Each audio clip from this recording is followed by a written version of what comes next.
Every parent who's lost sight of their child in a crowded place knows the feeling, the heart stopping fear and panic that sets in as you begin to search and continues until you find them. But what happens when you cannot find someone who goes missing within minutes or hours? Today, we delve into the important topic of missing persons cases in South Carolina. As of October 2024, South Carolina has about 300 open missing persons cases reported in the National Missing and Unidentified Persons System. The demographics are important. In South Carolina, more males go missing than females. Moreover, racial disparities exist, with 45% of cases involving individuals who are Black, while African Americans make up only 24% of the population. Children under 12, teenagers, and the elderly are also disproportionately represented among the missing. Mental health challenges and lifestyle factors can further influence the status of a missing person and efforts to bring them home. I'm Callie Lyons with FITSNews, joined by Jen Wood, FITSNews Research Director.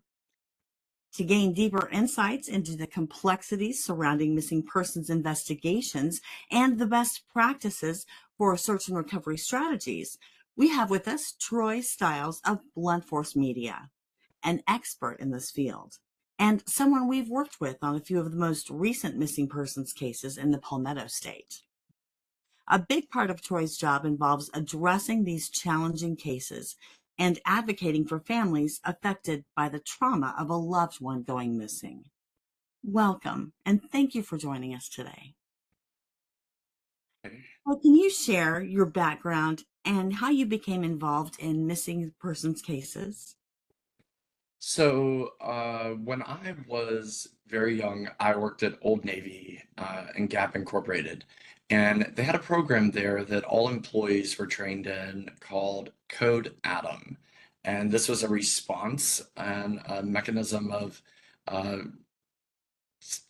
bulleted points that we would go through if a child became missing in one of our stores. Or you could use this system if a parent was separated from a child in a store as well. And there are parts of this training that were revealing to me, so I really enjoyed the training. But when I actually used Code Atom for the first time and recovered a child who was missing from a parent in a store and was literally being taken out the front door by another parent. So this was a family abduction scenario, but we were able to recover that child and very quickly.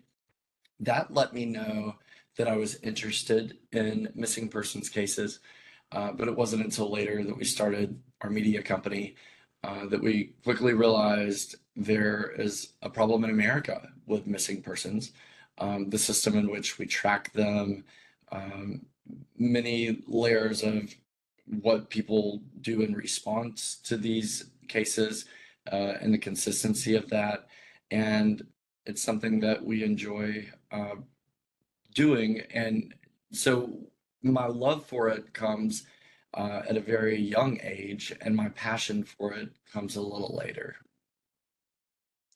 How does Blunt Force Media assist law enforcement and families when somebody goes missing? Well, every case is drastically different, and people go missing for various reasons. A lot of times you'll hear families speak of the fact that it's really hard to get someone labeled or reported as a missing person. And that seems to be one of the first critical pieces of the rollout of what happens thereafter and how quickly it happens and the success rate in finding a missing person. So, people that are adults, they do have a right to go missing. If you want to be missing, you can be missing. But people don't have a right to become the victim of a crime. And a lot of times people do become the victim of a crime. And then also children, people who are not yet adults. And a lot of times those situations will oversaturate the missing persons market, if you will. And so, and now you start to see a lot of scams and things like that. So when we come into a missing persons case, it's important to really deploy quickly a structured layout of things to do. Number one, call law enforcement, and you can ask them to take a report, even if it's possible that the person will return or they've stayed out too late.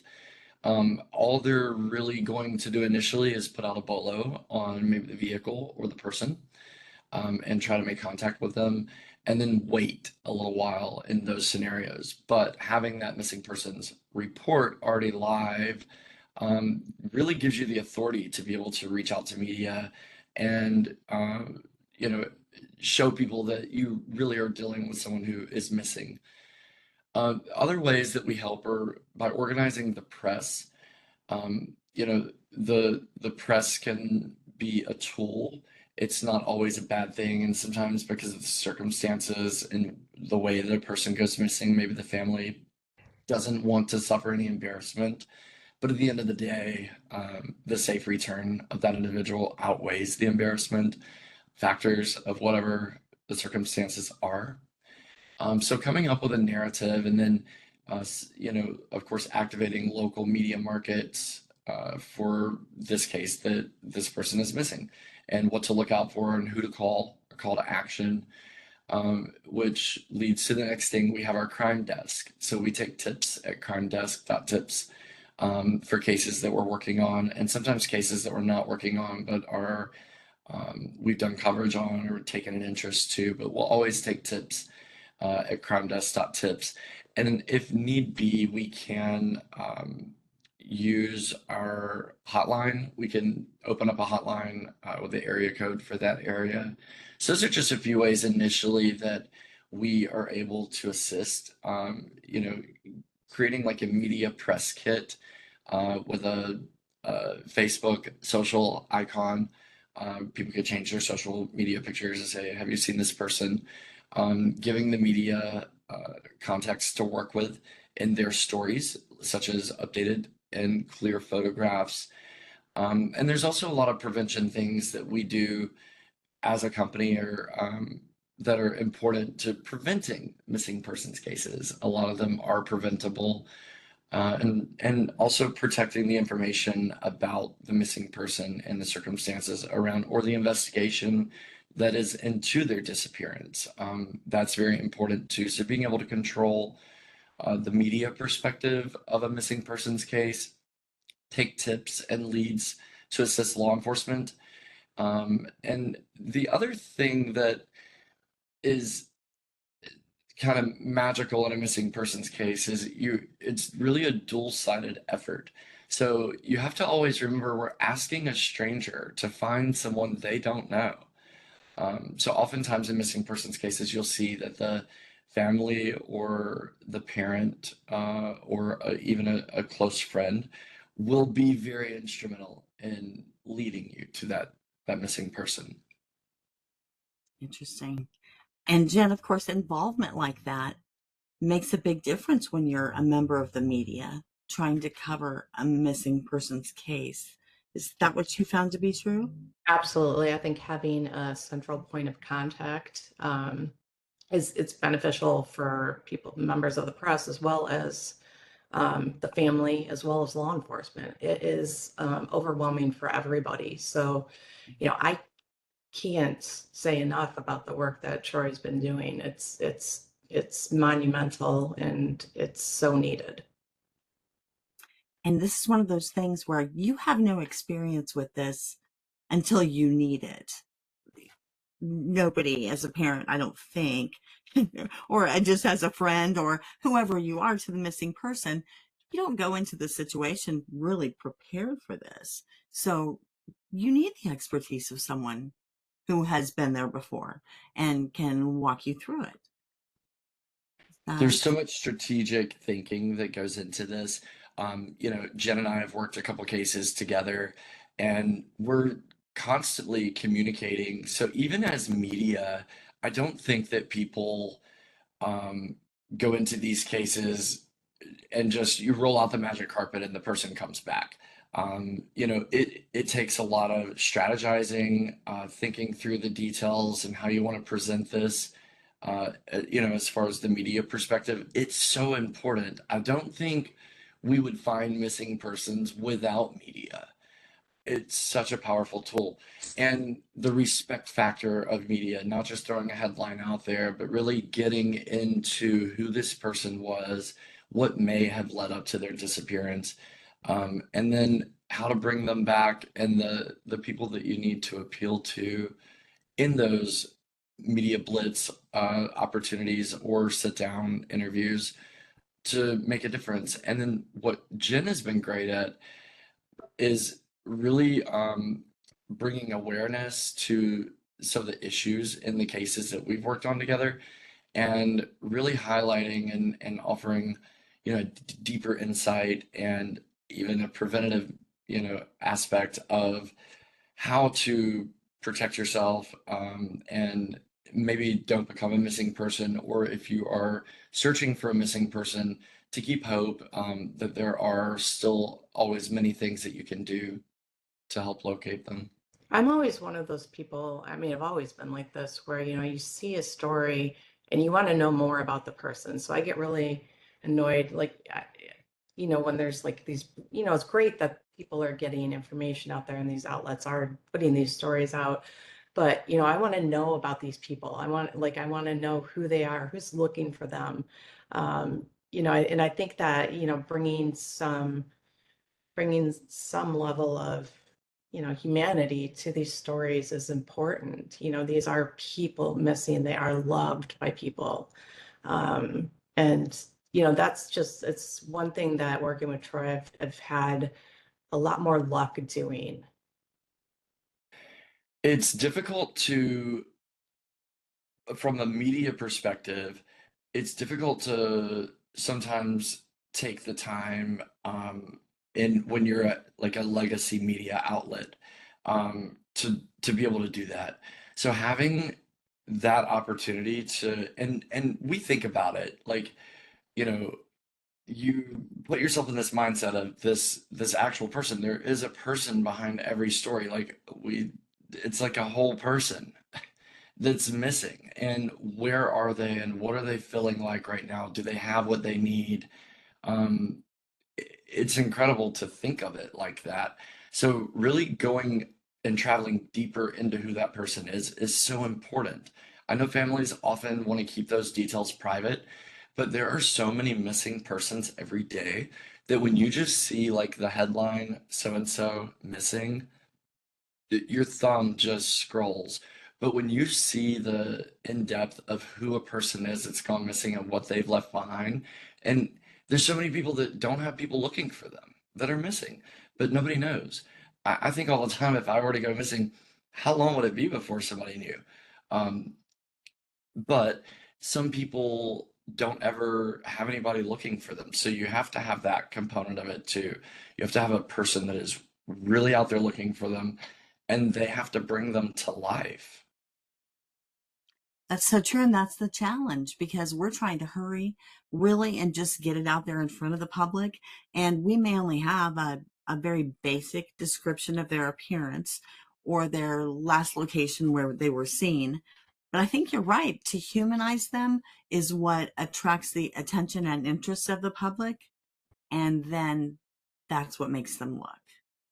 You learn in code Atom, the description and the pictures that you're supposed to get and all of that, and how to put it out there and all the components of that.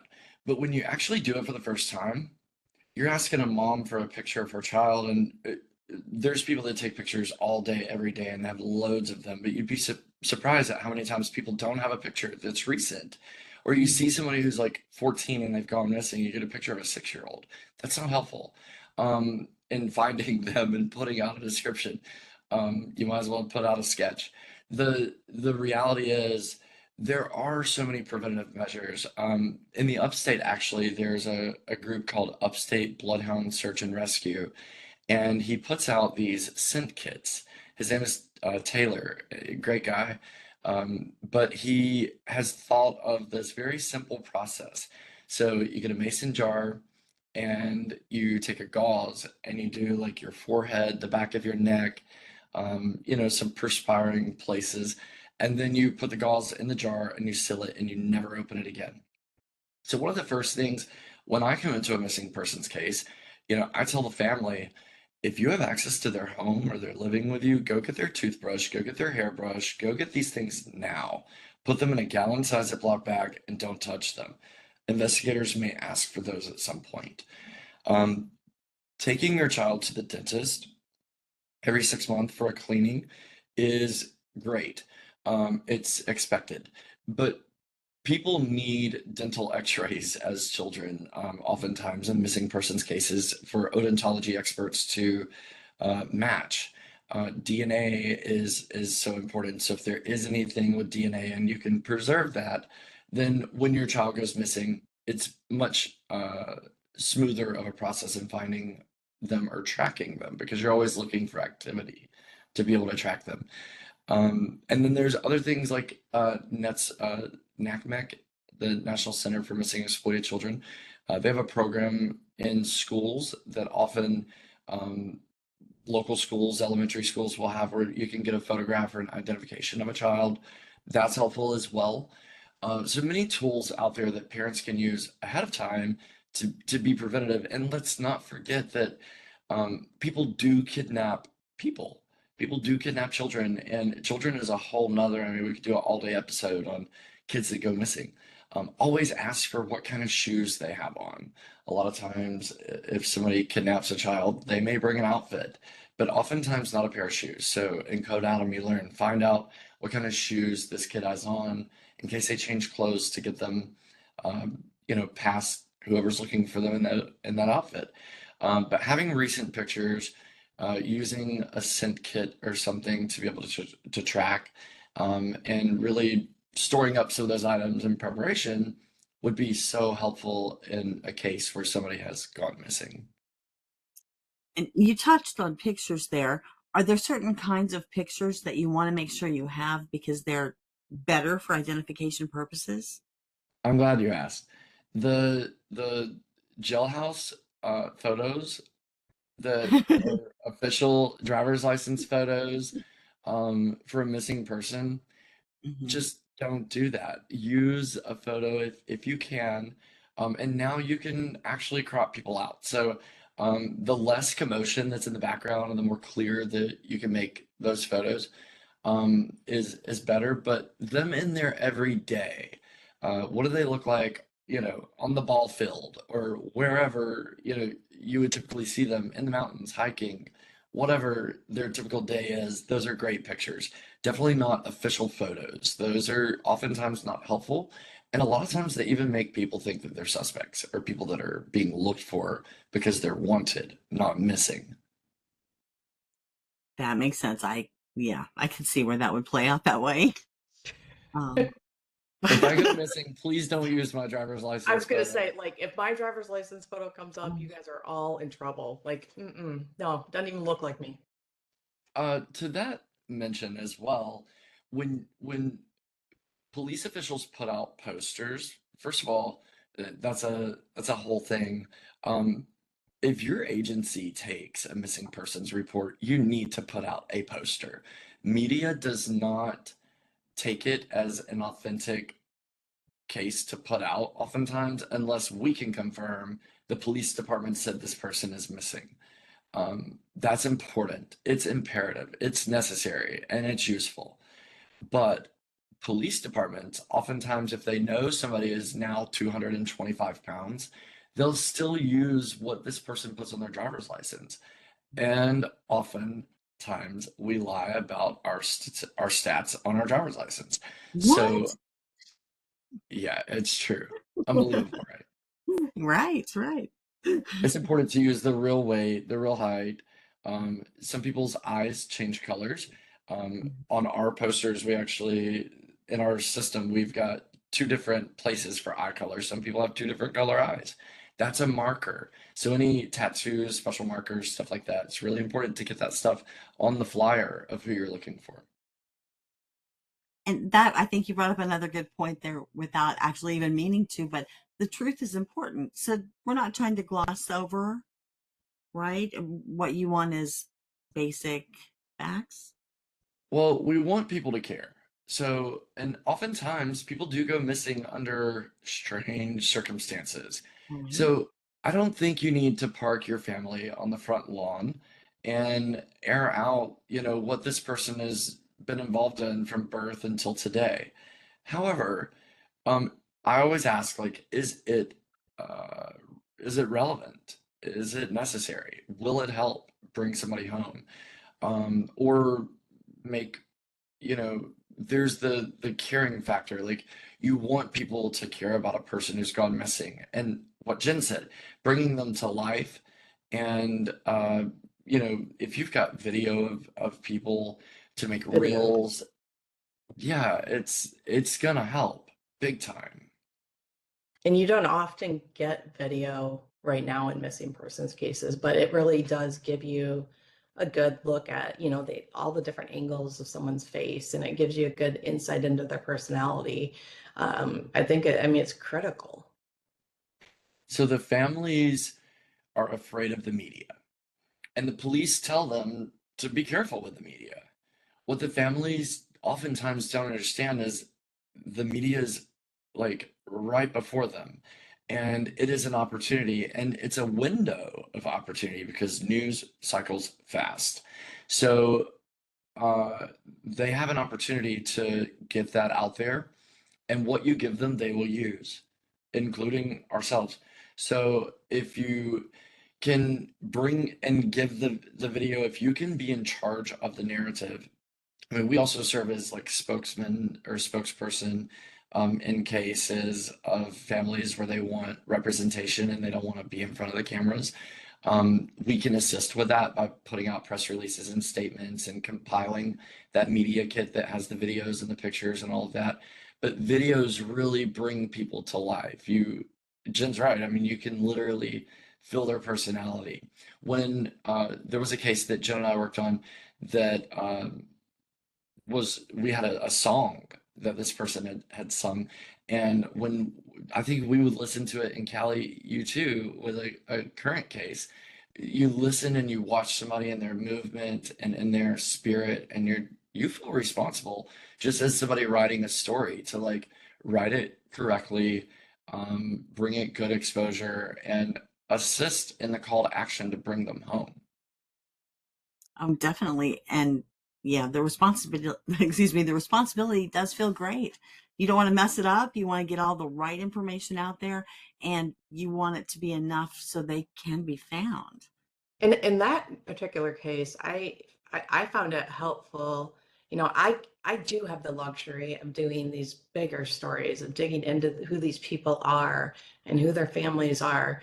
And it was nice that, I could do these stories and, the family could share them, and, they knew that it was accurate, but I could see other news outlets picking up aspects from my story, and they were, I'm good with that, to use all, I don't care, I don't want credit, but they were using the facts that I was putting into my stories in their stories as well. This is how media works. So the local media uh, index or outlets that you have in your town, they are very helpful because they can get the face, get the image, and then they get it out there, right? They give you a kind of a starting line and a very quick rundown of the facts. Well, then that gets looked at by other media outlets that are higher and in bigger markets than them, and it gets shared. But we all have a following, and then there's people that we follow as media people, and so we're operating in the world of. And so, what what I noticed in working with you on these cases is like, I think one time 15 minutes later, after you shared something that you had written, Nancy Grace and large media outlets were picking it up, and so syndication of that news is critical, and every little piece or part of it is a component of the bigger story. So if smaller media outlets or independent media outlets are are working a case or putting out information, those larger outlets are going to see it and they're going to continue to share that and turn it into a national story quickly. If it needs to be national, all stories don't need national coverage. Sometimes they do, and that's impactful in bringing them home. Good point. And you both did a beautiful job with that story. And I know which one you're talking about. Do you want to talk about that case? Jen, you've done a lot of follow up to that story. Yeah, that's a heavy one. Yeah, but yeah, it was Jessica Barnes out of Pendleton, South Carolina, in the upstate. That began for us in September, but really for her mom, Cecilia, it began in August when she couldn't get a hold of her daughter. Um, and the outcome, they ended up finding her remains late September, indicting her husband and two others in early October. And well, it was sad, it was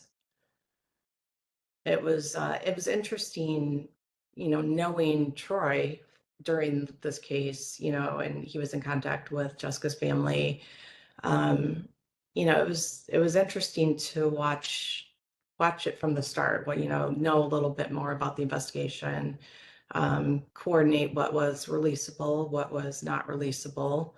And there's, still stuff that hasn't come out that will come out. That's, very sad. But it was also nice, I think, for Jessica's family, where, they were able to coordinate, statements. And I spoke to her mom early on, and I put some quotes in my story, and those were picked up by other outlets. So she didn't have to keep repeating herself to keep the narrative alive, to keep the, search going for Jessica.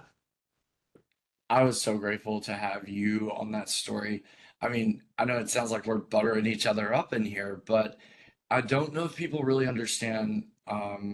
I mean, 1 o'clock in the morning, 3 o'clock in the morning, 5 in the morning, the ghost sightings that, so me being right there with the family, living, eating, breathing, and the command center that we had going on, it was, you were our media and you were so respectful in how we reported it and how we kept the narrative in that case relevant to the circumstances. And there were so many times where in the beginning where we had so much hope of finding her, and we learned on into it that it was probably no longer a missing persons case. But even though we knew that, we had that insight, we still had to treat it as if it was. So we learned a lot together working in that case, but it was so nice to have one person that we trusted and that we knew would put it out right and actually, let other outlets feed from that one location. So we were able to organize the updates from law enforcement, which were very fluid, and we were able to get the information out to the public in a very streamlined and systematic, effort.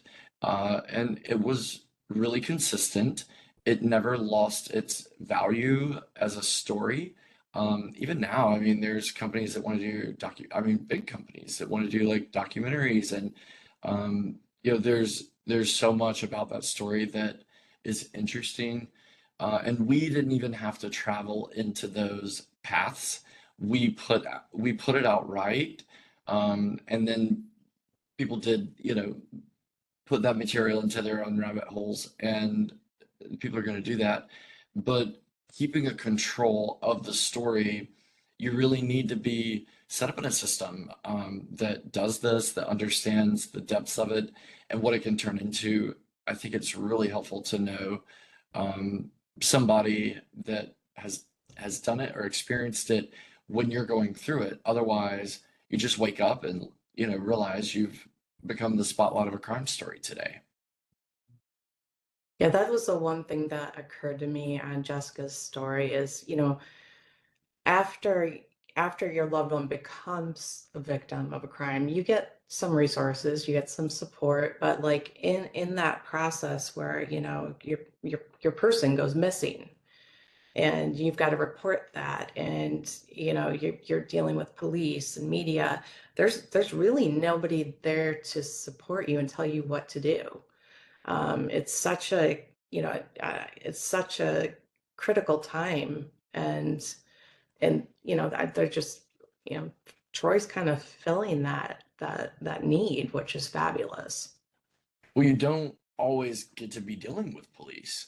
That's Right. the other side is, I mean, when you don't get to deal with police and the family is just kind of aimlessly looking and hopeful, and you'll see these moments with families where they're incredibly hopeful, and then 5 minutes later, literally, they'll turn around and um, they they And sometimes, understand. really, if you want to get police moving on something, a call from media just inquiring about a case will kind of put their butts in gear. It can. It can. Media is very important to a missing persons case. Also, just understanding that it's great when law enforcement has their command center, and but you need your own, whether it be at the aunt's house or at your kitchen table, and you really have to work strategically with police. In the case of Jessica Barnes, Chief Crosby made mention of how instrumental her mom and others were that were close to her in finding her. And what Jen and I got to do in that experience as media people is we got to know Jessica. We literally got to know her and um, bring her to life. It's weird to me sometimes that I've not met her, because I feel like through her family and my writing and interviews that I do know her, which it's a bizarre feeling because I mean, I think I really would have liked her. She was a headstrong girl. You have to care about these cases to be effective in working them. And missing persons, murder, homicide, these are terms that law enforcement hears all day long. And by the time you get out of their office with your missing persons cases, I mean, there's your case, there's 30 more calls holding, and they're active scenarios. And so they kind of look at missing persons as fluid and active, but sort of in an active way. Whereas like a bank robbery is, we got to get there right now. We have to go. We'll come back and search for the missing person, but right now we have to go. And so while the family has their own command center, and it's the family's number one thing is to find their missing, you need that too. But the relationship, what the component that the family doesn't have is the media. And they always want to put out a spokesperson. And so that's never an issue. But that spokesperson can benefit also from what we bring to the table and our knowledge and some of the systems that we use to be the spokesperson, but to do so with a media support system. And what Jen is referencing is the advocacy. It doesn't really kick in. First of all, a person that's missing would be not necessarily a victim unless a crime had occurred and you could show that. And then oftentimes it's a homicide, so it's not a missing persons case. It'll change from a missing person to a homicide or a suicide. But until a crime occurs, those advocacy uh, benefits, so to say, they don't really roll out. And then once they do become a crime, well, how long does that take? We see people that are missing for 4 and 5 years that are still active cases. They're also hard to track. So I think we mentioned NamUs in the first part of this. That's the national system for missing and unidentified persons. It is a government database. Well, so many agencies, sheriff's departments, and um, police agencies, they don't have logins for it, or they don't use it, or they don't use it consistently, or they only use it for their cold cases. Well, these hot cases, I guess would be the opposite of cold cases. Um, they're the ones that um, need the information to get out. And so oftentimes, as a media person in a missing persons case, when I hear that they're missing or I see something on social media that says, oh, we're looking for this person, I'll go and search nameless. If they're not in there, I have to dig further into the police department of the city, of the town, of the precinct where they went missing and see if they've put it on their social media and then go look for their press section on their website.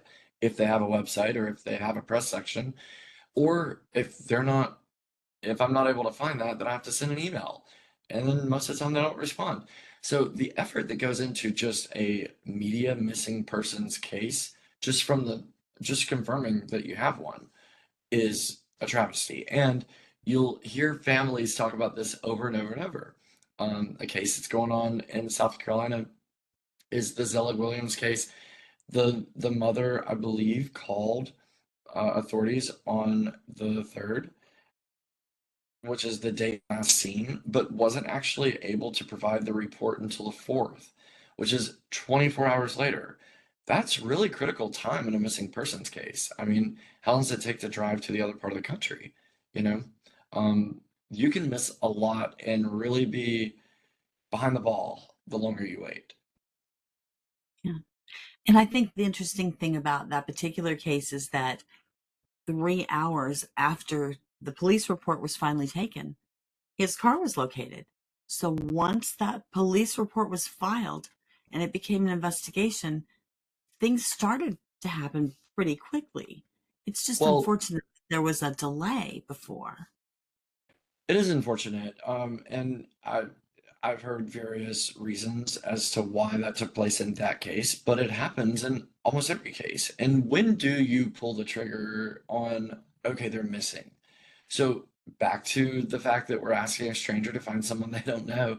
Hmm. Um, you know when your daughter comes home, or when your daughter last ate, or when your daughter hangs out with her boyfriend when she's not supposed to, or whatever. Like, and mothers, I don't care who puts science up to a mother's intuition, um, but I believe in a mother's intuition. And sometimes you just got to take that and run with it. If you're looking for a missing person, you have to find them. And those first hours, they're just so critical. Yeah. And when they put out this missing persons report, what you're doing is you're activating a be on the lookout, which we hear referred to as BOLO. And that gets put in NCIC. NCIC is a system that tells law enforcement that another agency wants to make contact with this individual. It doesn't mean they're wanted, they're under arrest, they're going to get in trouble. It just means that we want to lay eyes or communicate with this individual. So they put them in NCIC. And then no matter where they're found or where they have contact with law enforcement, but people go years without contact with law enforcement.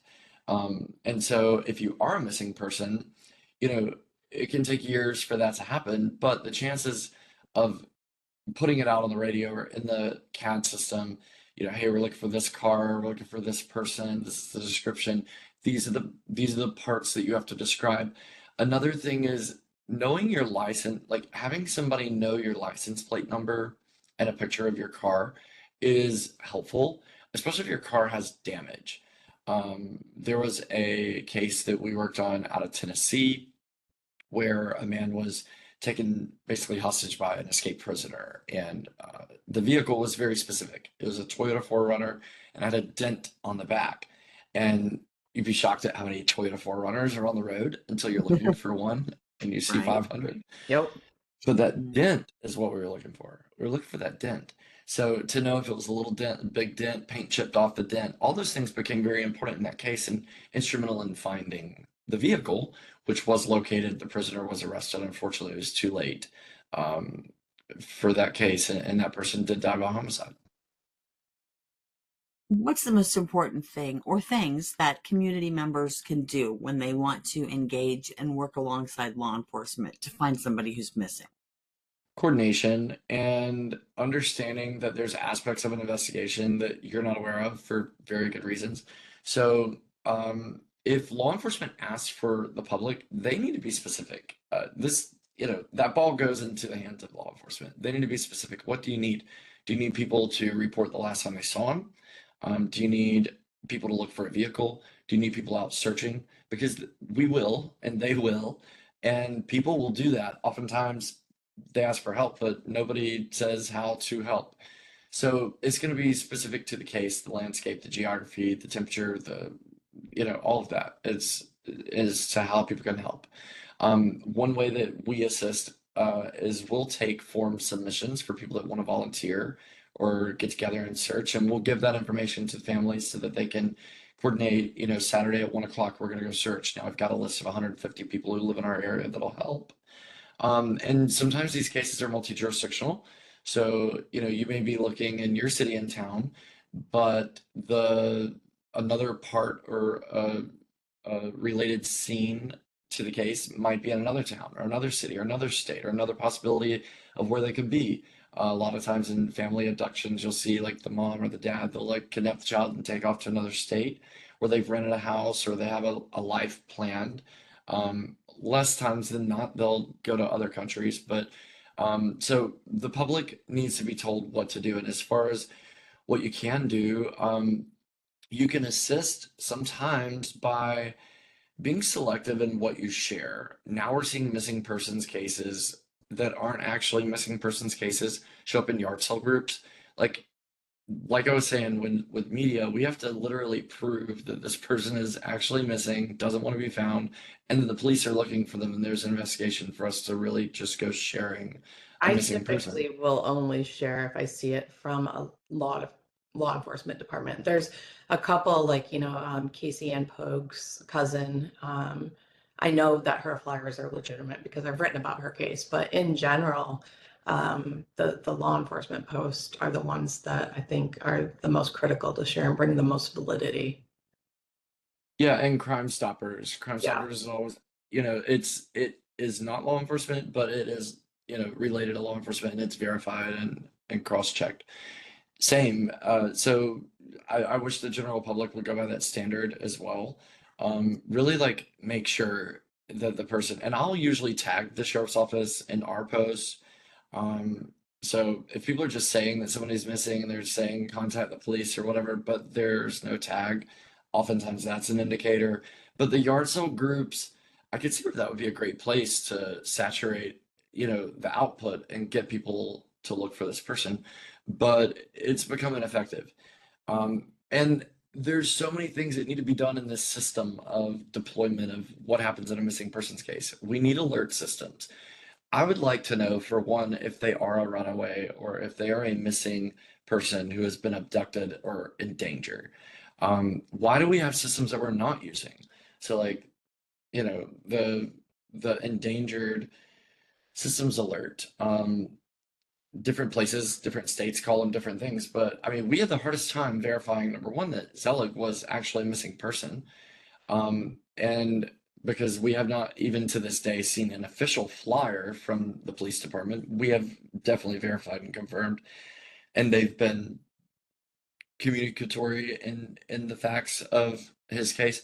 But it was difficult, and we had to actually engage in conversation with them to verify that he wasn't listed in NamUs at first.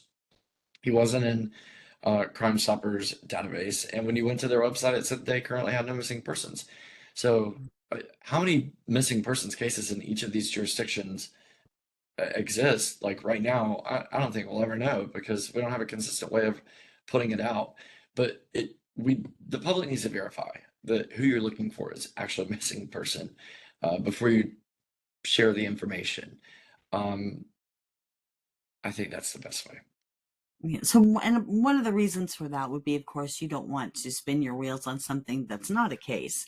But there are a number of scams that have to do with fundraising for families of people that may not be missing. It seems like that would be a real possibility of something Well, like that. likes and shares are important. So if you're trying to create a business or whatever, then schemers will use a missing person because it gets a lots and lots of likes and lots of shares. And then they can Mhm. just flip the post into something else later. And if social media sees something trending, it's going to allow more people to see it and push it further because that's the way the algorithm is set. So yeah, verifying is important. And then being sensitive to the information that you're putting out there. It's important to think about the post that, especially families who are in this desperate moment of finding Nicholas or whoever their missing person is, they um, oftentimes will put their phone numbers, things like that. You know, that's why we use our crime desk in cases where we represent, because when you're calling a mother of a missing person, it can create a lot of problems when you put your public information out there. I know in Jessica's case, her mom received a message that says, "I found her." This is at like 3 o'clock in the morning. Cecilia calls me and she's like, "They found her. They've got Jessica. They want me to send them like $200 and they'll tell me where she is." And I was like, "Cecilia, that's a scam. Don't send them $200. They don't have her. Like, snap out of it." But when you're a mother, I mean, $200, I mean, here's my heart. Take that. I mean, just get my child back. People will do anything. Now we have AI to compete with things like that. So just be like careful before you use that thumb muscle to share. And also, I would see, people are so judgmental. Like, I saw early on in Jessica's story, people would be like, well, why didn't they report her missing until, September 7th? And I'm like, yeah, like they ask, like, state, that there's something suspicious about that. I'm like, she, there's circumstances in this case where, she didn't talk to her child for a month, and that would be okay. And she was still receiving texts from her, who she thought was her. So, I mean, don't be so judgmental. I mean, these people are, a lot of times you see a GoFundMe set up and they're like, why does this person need money? Well, they can't work.